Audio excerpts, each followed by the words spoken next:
Sen elə bir varlıksan bu yeryüzünde, ayağın altına güller seriler. Sen keçtiğin o yolların düzünde, cennet kokan gül çiçekler ekilir.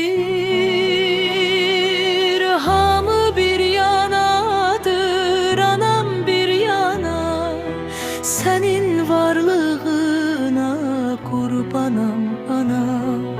Hamı bir yanadır, anam bir yana, senin varlığına kurbanam ana.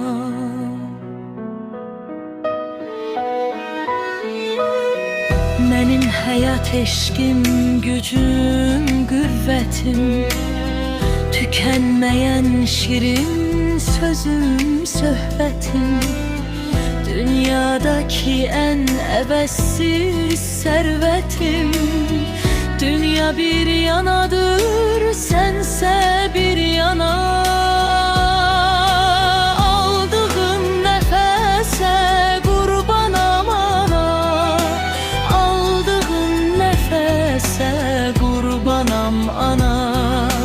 Aldığın nəfəsə qurbanam ana, aldığın nəfəsə qurbanam ana.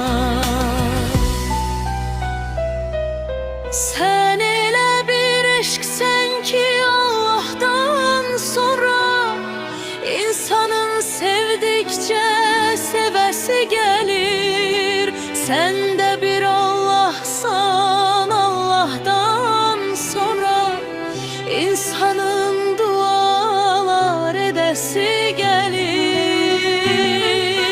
Həmd olsun bu duaları duyana. Sen dünya içinde dünyasan ana. Həmd olsun bu duaları duyana. Sen dünya içinde dünyasan ana.